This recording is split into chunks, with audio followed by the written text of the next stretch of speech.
Baik, mari kita pelan-pelan lanjutkan.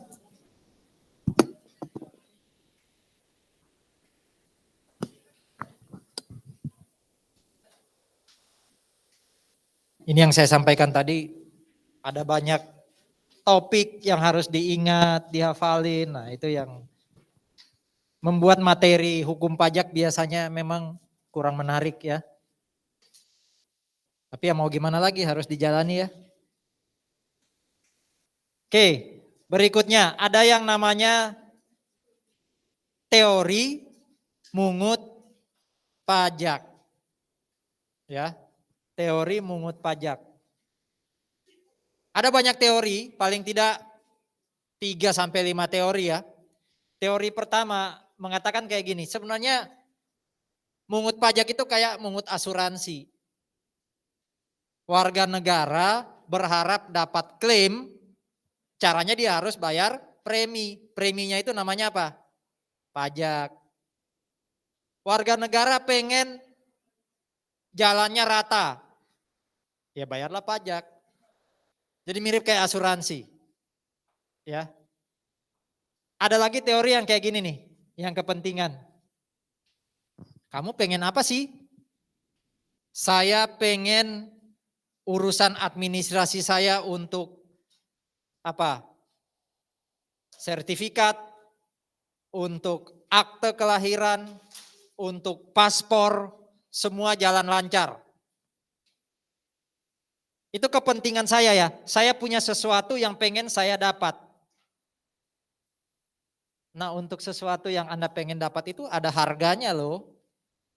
Harganya apa? Pajak. Ya. Jadi tergantung teori yang dipakai ya. Kalau teori yang atas sekali lagi bayar pajak kayak bayar premi untuk nanti dapat klaim asuransi. Kalau yang kedua, bayar pajak itu kayak biaya karena kamu pengen dapat sesuatu yang kamu inginkan. Kayak saya pengen dapat barang, ya kamu kan harus bayar harga barang kan. Saya pengen dapat sesuatu, kepentingan apa yang pengen kamu dapatkan? Berarti kamu harus bayar harga, harganya namanya apa? Pajak. Itu teori kepentingan. Ada lagi teori yang bawah tuh.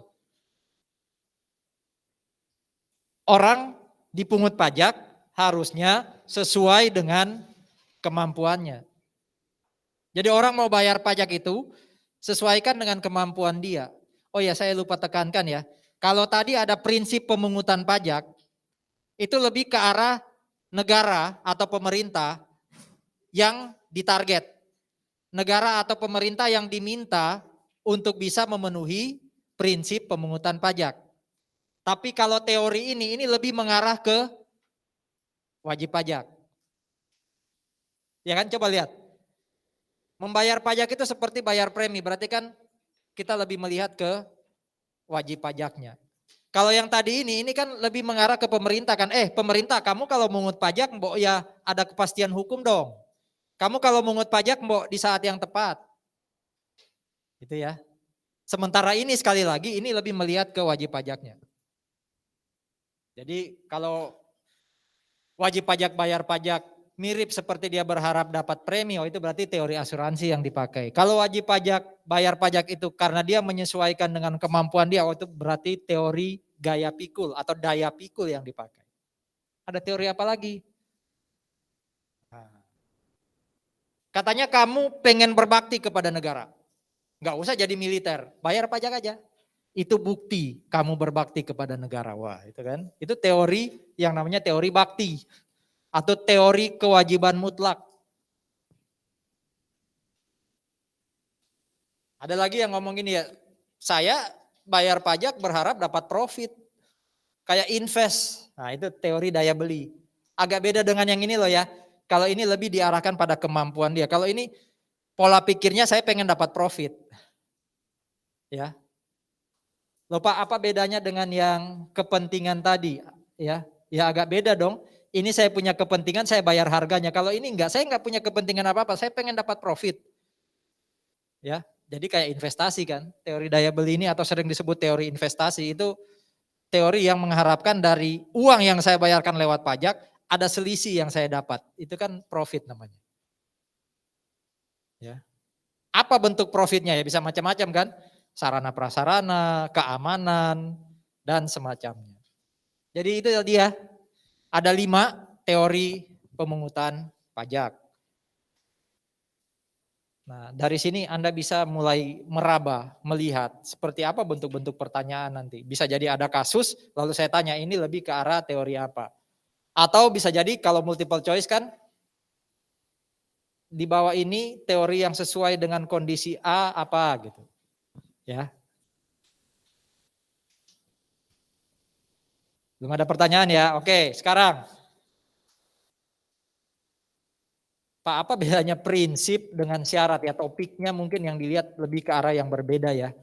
Negara itu diminta kalau mengut pajak itu harus melihat 4 aspek ini. Kalau tadi itu lebih ke arah pemungutan pajak harus memenuhi aturan-aturan apa. Kalau ini pemerintah kalau mengut pajak itu harus memenuhi masing-masing pola pikir ini, pandangan ini. Yang pertama ekonomi. Ya. Jangan melulu pengen dapat duit. Gampangnya kayak gitu. Pemerintah itu jangan melulu pungut pajak demi dapat duit. Tapi bagaimana caranya pajak itu membuat orang bisa bagikan revenue dia.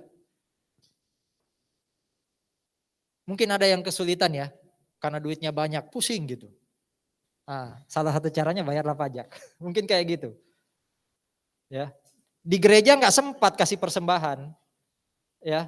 Bayarlah pajak, itu cara yang paling baik untuk kita bisa berbagi loh. Ya. Tapi kalau Anda tanya gereja ya bayarlah ke gereja gitu kan. Kalau Anda tanya negara ya bayarlah ke negara. Itu ya. Itu namanya pandangan ekonomi dari syarat mengut pajak. Harapannya apa? Ya harapannya apa? Kalau saya orang yang diberkati lalu punya banyak revenue dan saya pakai itu untuk memberkati orang lain. Nah, orang lain itu terberkati dengan cara apa? Mereka sejahtera. Kehidupan ekonomi mereka makin bagus. Itu pandangan ekonomi. Kalau pandangan hukum, tadi ya di definisi pajak ngomongnya apa?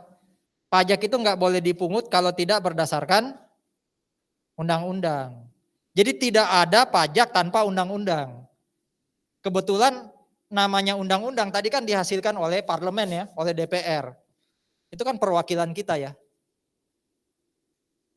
Negara makin banyak penduduknya nggak bisa demokrasi langsung, pasti demokrasi perwakilan melalui parlemen. Jadi there is no tax without perwakilan atau representation. Ada di pasal 23A. Ya, UUD 1945. Nah, saudara-saudara coba lihat nih. Ya. Ini apa lagi nih? Muncul teksnya. Ini tahapan reformasi pajak kita ya yang menghasilkan banyak undang-undang pajak. Ya. Jadi sebelum tahun 83 kita masih pakai undang-undang pajak produknya kolonial Belanda. Mulai tahun 83 undang-undang pajak kita mulai dibuat sendiri oleh bangsa Indonesia sampai sekarang. Termasuk tadi yang saya tulis ya, undang-undang HPP. Undang-undang HPP itu baru 2021 kemarin Oktober. Ya. Tadi sempat lihat nggak undang-undang PPh itu tahun berapa? 36 tahun? Nyatat nggak? 2000? Nah, berarti dia produknya reformasi pajak yang keempat. Undang-undang HPP itu berarti yang ini nih. Ada undang-undang tax amnesty dan semacamnya ini nih. Ini bukti pajak terus bereformasi menghasilkan ketentuan. Itu yang saya katakan tadi, butuh orang yang ngikutin perkembangan pajak. Karena kalau saya sudah sibuk bisnis, ya mulai mikir strategis untuk bisnis, saya nggak punya waktu lihat pajak. Makanya saya butuh konsultan. Saya butuh anak saya untuk memperhatikan pajak. Masuklah dia tax accounting Petra, ya kan? Supaya saya nggak perlu nanti hire konsultan pajak umpama. Jadi investasi Anda di tax accounting Petra pakai untuk tidak hire konsultan. Besok kalau orang tua Anda tetap hire konsultan ya investasinya double dong nanti. Ya. Anda tidak harus jadi konsultan pajak, tapi paling tidak ilmu yang Anda dapat nanti sampai 7 semester nanti, itu paling tidak punya kegunaan untuk bisnis Anda ya. Karena saya yakin ada yang milih tax accounting bukan atas kemauan sendiri, ada ya. Ada yang nanti saudara-saudara, coba lihat deh, buktikan omongan saya. Masuk semester 3 aja atau semester 4 gitu ya. Tetap sih pengen di tax accounting, tapi dia nggak pengen jadi akuntan atau jadi konsultan pajak. Ya. Banyak alumni yang bukan akuntan, bukan tax consultant. Apakah ilmunya atau 7 semester, 8 semester dia di Petra jadi sia-sia? Ya enggak lah. Ya. Orang kuliah itu ujung akhirnya bukan sesuai kompetensi yang dia pelajari kok. Berkembang sendiri dirinya. Kalau dia pengen tetap di sana ya monggo, kalau enggak ya silakan juga. Saya kok baru sadar ya Pak ya, di semester 4-5 ini saya lebih cocok jadi model. Wah silakan. Tapi selesaikan tax accountingnya. Ada alumni kita yang dia bisa jadi apa? Desainer. Ya. Sukses gitu. Pola pikir belajar di tax accounting mungkin dia pakai untuk jalanin bisnisnya gitu kan bisa aja. Ya. Agen asuransi dan semacamnya. Jadi pengusaha pasti ya. Jadi pengusaha yang mungkin tidak langsung terkait dengan tax accounting. Oke, ini ya pandangan hukum. Pandangan finansial seperti apa? Pandangan finansial itu kembali ke fungsi pajak yang utama tadi apa namanya? Apa fungsi pajak utama? Budgeter. Apa intinya tadi? Pajak adalah sumber utama untuk dapat duit kan? Untuk membiayai pengeluaran negara. Nah itu dekat dengan pandangan finansial. Bagaimana caranya pemerintah itu ngomong atau menilai dirinya berhasil menjalankan fungsi budgeter. Nah ini salah satu cara untuk melihatnya adalah tax ratio. Mirip kayak Anda ya, ukuran keberhasilan Anda jadi mahasiswa apa? Ada banyak ya, tapi yang paling kelihatan apa? IPK. Saya nggak ngomong itu satu-satunya loh ya. Itu yang paling kelihatan. Ya. Yang lain itu ukuran tambahan. Tapi jangan salahkan orang sekali lagi kalau hanya melihat IPK. Sama kayak investor, itu biasanya hanya melihat laba kan. Padahal ada ukuran akuntansi yang lain. Nah pajak juga gitu, ada ukuran lain sih. Tapi biasanya yang eye catching. Semakin bagus sistem pemungutan pajak suatu negara, maka tax rasionya harusnya makin tinggi. Kita sempat bagus 2014 ya, saya belum sempat dapat data baru. Ya, tapi naik turun nih, ada di 11,5%. Ya. Tax ratio itu artinya gini, dari total penerimaan negara, produk apa? Domestik bruto gitu ya. Dari pajak berapa sih? Beda dengan APBN loh ya, jangan samakan dengan APBN tadi yang 80 sekian persen. Ya itu beda cara hitungnya. Itu ternyata PDB kita, tax ratio kita belum gede-gede amat dibandingkan negara-negara ini nih. Nah, coba lihat Selandia Baru aja 32% gitu kan. Kita 2018 hanya 11,5. Ya, masih kalah dengan Singapura dan semacamnya. Malaysia pun sudah tinggi, nggak tahu 2019 ke atas. Oke, itu pandangan finansial. Satu lagi pandangan sosiologi. Memungut pajak, kalau dari pandangan sosiologi adalah dia harus memberi pengaruh. Harus ada hasil setelah negara mengut pajak. Jangan sampai negara pungut atau tidak pungut pajak, ternyata negara tetap kayak gitu.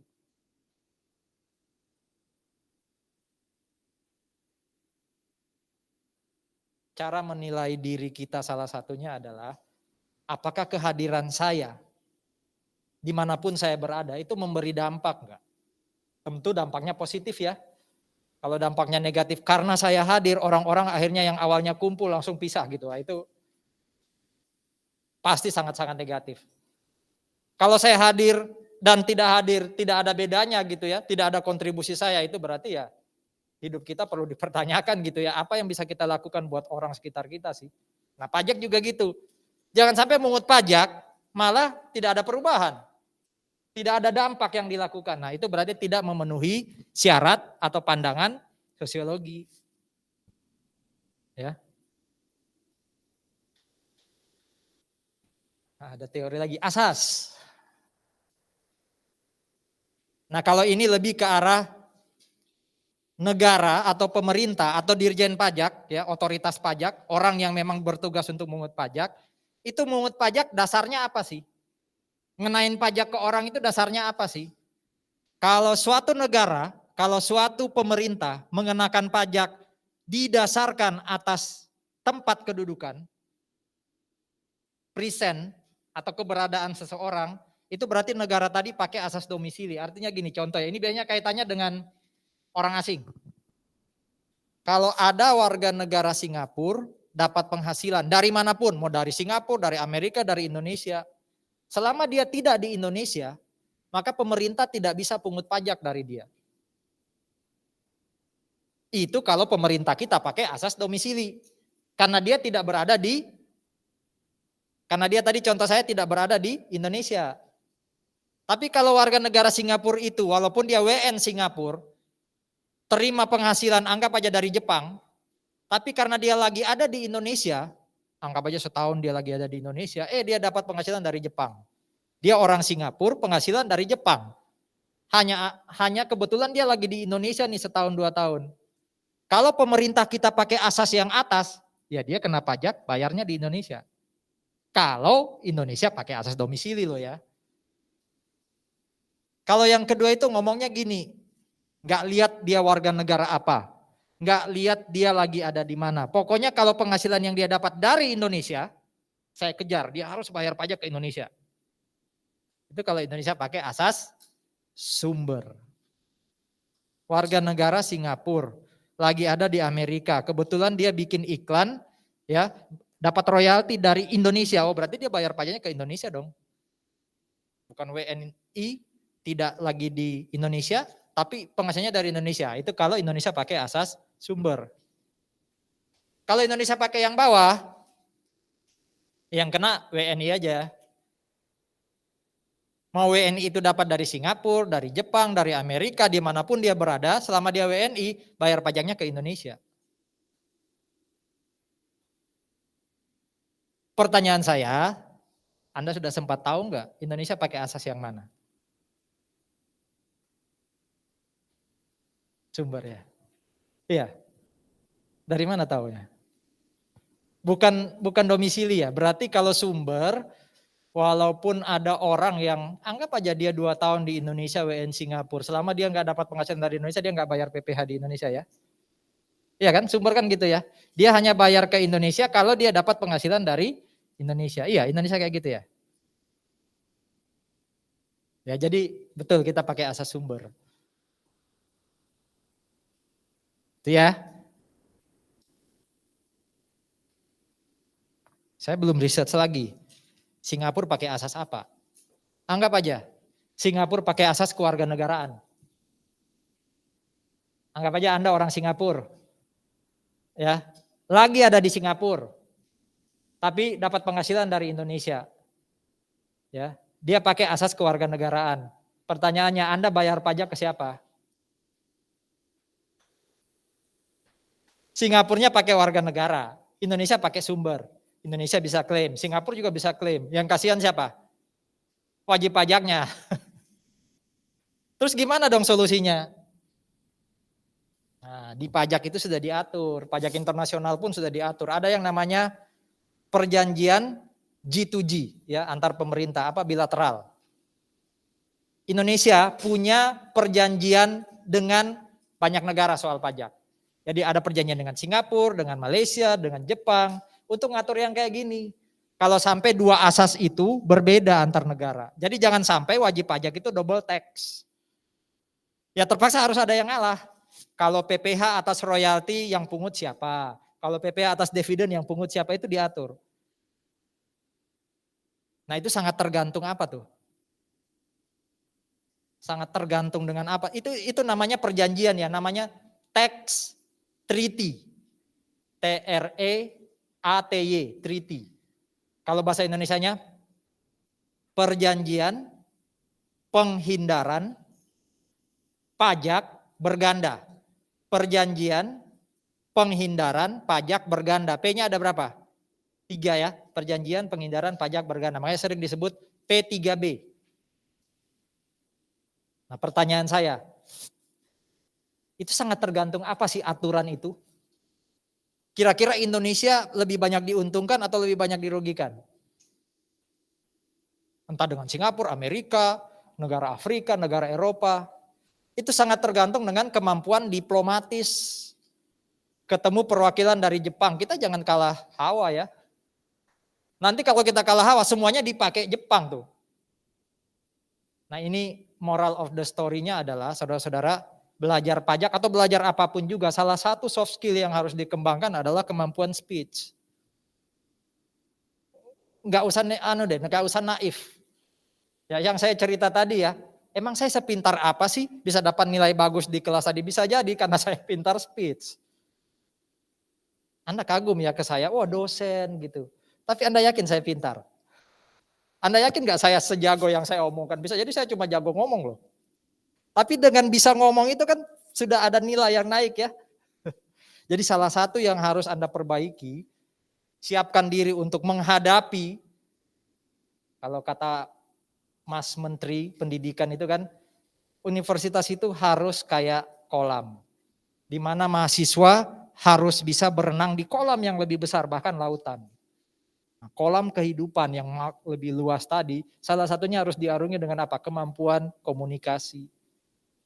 Sepintar apapun Anda, kalau Anda nggak mampu berkomunikasi, nggak mampu itu entah nggak bisa ngomong karena malu, atau sering emosi gitu ya, nggak bisa nahan kalau ngomong. Ya. Nah, P3B saudara-saudara itu dihasilkan dari salah satunya kemampuan speech, komunikasi. Ya, kemampuan mempengaruhi orang lain. Itu nggak diajarin di kelas. Diajarinya di mana? Di kehidupan selama bermahasiswa. Di hima, di BEM, di panitia dan semacamnya, di kelompok, ya. Jadi mulailah berproses, bukan hanya dinilai tapi juga dalam soft skill ya. Pajak nggak akan bisa berdiri sendiri ya. Anda harus bisa kemampuan-kemampuan lain. Ya. Jadi itu banyak negara di dunia memfasilitasi perbedaan asas yang mereka punyai dengan perjanjian penghindaran pajak berganda atau tax treaty. Jadi negara-negara itu anggap aja Indonesia paling nggak punya 100-an sampai 200-an. Karena ini kan bilateral ya.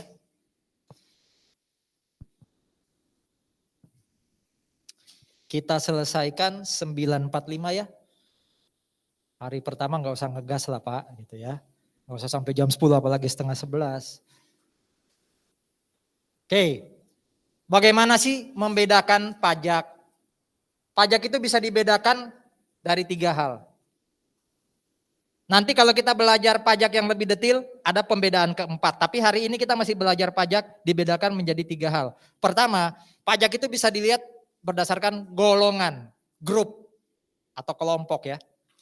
Golongan atau grupnya atau kelompoknya. Yang kedua, pajak itu bisa dibedakan berdasarkan sifat, nature. Ya, jadi golongan ya atau sifat atau kelompok atau grupnya ya. Yang kedua, sifat atau nature-nya. Yang ketiga, pemungut.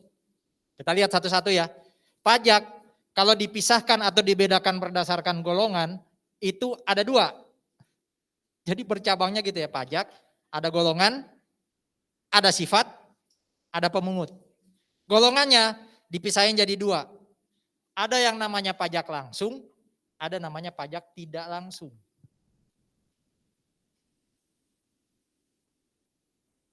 Nah, PPH dan PPN itu akan saya pakai sebagai contoh. Entah dari golongan maupun sifat ya. Karena dia di golongan berbeda, di sifat juga berbeda. Apa itu pajak langsung? Bagaimana membedakan dengan pajak tidak langsung? Gampangannya gini. Ya, gampangannya gini. Biasanya kalau bicara pajak itu adalah pertama, menurut undang-undang siapa yang harus bayar? Siapa yang memikul beban pajak? Ya. PPH siapa yang harus pikul, PPN siapa yang harus pikul, PBB siapa ya? Itu bisa dilihat di hukum pajak apa tadi? Norma itu hukum pajak apa? Material ya? Oke. Itu bisa dilihat di situ. Siapa yang memikul beban PPh? Oh, yang dapat penghasilan. Siapa yang memikul beban PPN? Oh, siapa yang memikul beban PPN? Yang menjual atau yang membeli? Membeli dong ya. Betul kan? Itu semua ada di undang-undang. Yang kedua, apakah pemikul ini harus bayar langsung ke pemerintah? Contoh, saya dapat gaji tiap bulan. Berarti tiap bulan saya ke pemerintah dong bayar. Anda suka beli baju ya? Ada PPN ya? Apakah setiap kali beli baju, setiap kali konsumsi, PPN-nya Anda bayar langsung ke pemerintah? Enggak kan? Jadi bisa jadi yang mikul beban pajak A, tapi yang bayarin ke pemerintah B. B ini bisa penjual, bisa Petra karena bayar gaji ke saya. Bahkan ketiga, ada yang pikul beban, ada yang bayar, ada yang lapor. Saudara-saudara, kalau 3 kewajiban ini ketemu di satu orang aja. Umpama ya, saya ambil contoh. Jual barang. Kita ngomong PPh aja ya. Jual barang. Waktu jual barang, kita kan dapat penghasilan nih. Berarti kita harus bayar PPh kan? Apakah bisa pembeli kita setor PPh ke negara atas PPh kita tadi? Pernah nggak papa mama Anda jual barang, terus pembelinya ngomong, tak potong PPh-mu, tak setor ke negara. Enggak kan ya? Berarti yang pikul itu papa mama Anda, yang bayar ke negara ya papa mama Anda kan? Yang lapor juga papa mama Anda. Berarti kondisinya di situ, ya 3 kewajiban besar tadi dilakukan oleh satu orang. Coba kalau PPN. Siapa tadi yang pikul beban pajak? Pembeli. Tapi apakah setiap kali beli barang, sekali lagi, Anda bayar ke pemerintah? Anda bayarnya ke siapa? Penjual. Yang setor ke negara siapa? Penjual. Berarti itu aja udah beda kan? 2 aja itu udah beda loh kewajibannya. Yang pikul pembeli, yang setor ke negara penjual. Nah, pajak langsung adalah ketika 3 kewajiban tadi dilakukan satu orang. Pajak tidak langsung sebaliknya. 3 atau 2 kewajiban tadi itu dilakukan lebih dari satu orang. Berarti PPN kesimpulannya apa? Tidak langsung. PPh kalau jual barang. PPh kalau jualan barang. Langsung. Tapi PPh kalau dapat gaji. Tidak langsung. Karena Agus Toli dapat gaji. Harusnya Agus Toli yang bayar pajak ya. Yang bayar ke negara siapa? Yang bayar gaji saya, Petra. Jadi PPh memang kebanyakan apa? Langsung. Kecuali kalau kayak gaji, itu tidak langsung. Kalau PPN pasti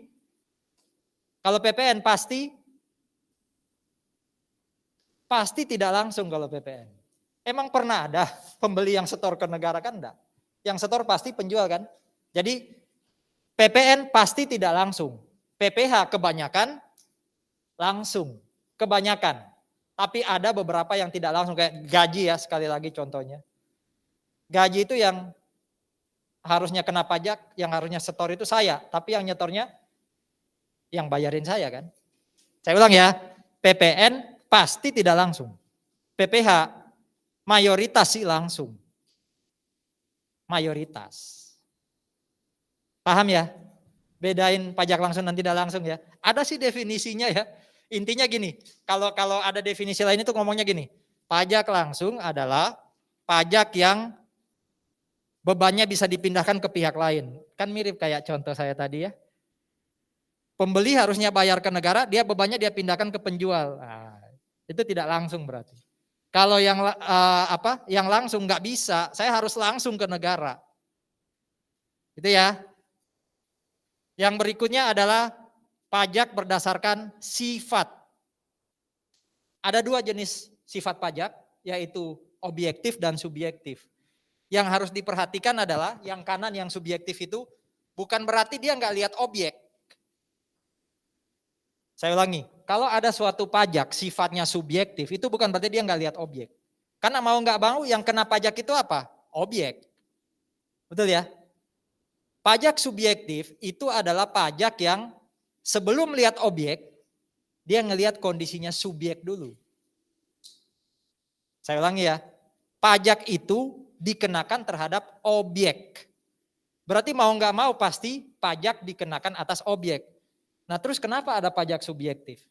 Itu artinya sebelum kena pajak, objek dilihat kemudian. Yang pertama dilihat siapa? Subjek. Contoh, kembali ya PPh PPN. Pajak penghasilan itu objeknya apa sih? Penghasilan, betul ya? Pasti dong kena penghasilan. Pajak itu pasti kena atas penghasilan. Ya, kalau bicara PPh. Pertanyaan saya sekarang gini. Saya penghasilan 10 juta. Ya. Teman saya yang dari Donggala juga dapat penghasilan 10 juta. Pajak kami sama enggak? PPh kami sama enggak? Objeknya sama loh 10 juta. Tapi PPh-nya sama enggak? Kira-kira. Kondisi real kayak sekarang. Saya dapat 10, dia dapat 10. Tapi PPh saya dan dia sama enggak? Objeknya sama loh. Kalau Anda bilang sama PPh-nya itu berarti PPh pajak objektif. Tapi kenyataannya enggak. Kenapa enggak sama? Saya sudah berkeluarga, saya punya tanggungan. Ya, berarti saya boleh mengurangi atas tanggungan, berarti pajak saya lebih kecil. Artinya apa? PPh objek dilihat berikutnya. Yang pertama dilihat apa? Subjek. Kondisi subjek dilihat lebih dahulu. Itulah pajak subjektif. Jadi pajak subjektif adalah pajak yang melihat subjek dulu baru lihat objek. Jadi jangan sampai berpikir, oh pajak subjektif adalah pajak yang hanya melihat subjek. Enggak, tetap lihat objek. Tapi objeknya kemudian. Yang pertama dilihat siapa? Subjek. Sekarang saya tanya PPN. PPN sekarang 11% ya. Ayo kita ke Circle K yuk. Beli air mineral. Depan ya Circle K ya. Saya datang. Saya dosen Petra loh. Ngajar hukum pajak loh. Ini mahasiswa saya. Tolong 22% dia, saya 0. Bisa nggak? Nggak ya? Saya lagi nggak punya duit nih dosen. Mahasiswa saya yang berlimpah berkatnya nih. Bedain dong pajak kami, boleh nggak? Artinya apa? Subjek dilihat nggak? Nggak pernah dilihat. Berarti pajak objektif itu beda sama subjektif. Subjektif itu lihat subjek dulu baru lihat objek. Ini enggak. Objek toh yang dilihat, subjek nggak pernah dilihat. Siapapun pembelinya pasti kena 11%. Itulah pajak objektif. Contohnya apa? PPN. Gitu ya. Jadi PPh itu subjektif. Karena lihat subjek dulu baru lihat objek. PPN itu pasti objektif. Karena dia nggak pernah lihat subjek.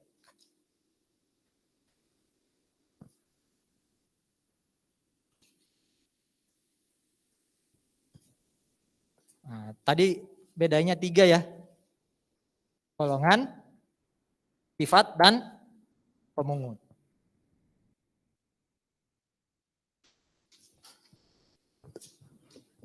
Apa bedanya? Tadi beli air mineral ya. Beli air mineral di Circle K dengan beli air mineral di restoran. Apa bedanya? Dulu nggak ada bedanya, sama-sama 10%. Sekarang beli air mineral di Circle K ya, di retailer ya, itu kena 11%. Sementara minum air mineral di restoran Padang kenanya 10%. Kalau dulu sama-sama 10% sebelum April 2022 ya, itu orang mikirnya air minum yang diminum di restoran kena pajak 10% itu PPN, padahal salah. Kalau ada makanan, minuman dikonsumsi di restoran atau di hotel, itu kenanya namanya pajak daerah. Kalau di restoran namanya pajak restoran, kalau di hotel namanya pajak hotel. Ada nggak di sini yang pengusaha restoran atau hotel?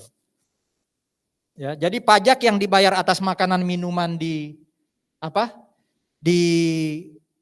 restoran atau hotel itu namanya pajak daerah. Kenapa disebut pajak daerah? Karena masuknya ke pemerintah provinsi atau kabupaten. Tapi kalau beli tadi di Indomaret, sekarang 11%, itu namanya PPN. Masuknya kemana? Ke pemerintah pusat. Jadi pemungut pajak itu ada dua, pusat dan daerah.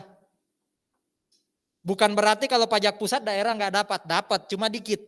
Bukan berarti daerah pusat nggak dapat sih pusat tapi dikit. PBB itu daerah. Jadi uang yang kita bayar untuk rumah dan tanah kita tiap tahun masuknya ke daerah. Tapi kalau PPH masuknya ke pusat. Tadi ya, pajak atas air mineral atau makanan minuman kalau dibayar ke retailer, ke supermarket, masuknya ke pusat karena PPN 11%. Kalau di rumah makan masuknya ke daerah karena pajak hotel atau restoran 10%. Jadi coba cek ya, resit atau bukti pembayaran di restoran. Kalau di situ tertulis PPN, dia kasih 11% itu salah. Bisa jadi dia tidak tahu atau sengaja memanfaatkan. Kadang kan kita nggak ngecek ya. Jadi KFC nggak boleh pungut 11%. Selama aturan pajak daerah belum berubah loh ya, masih 10%. Ya. Oke.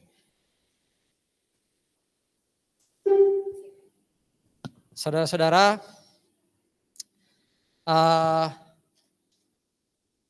sebentar.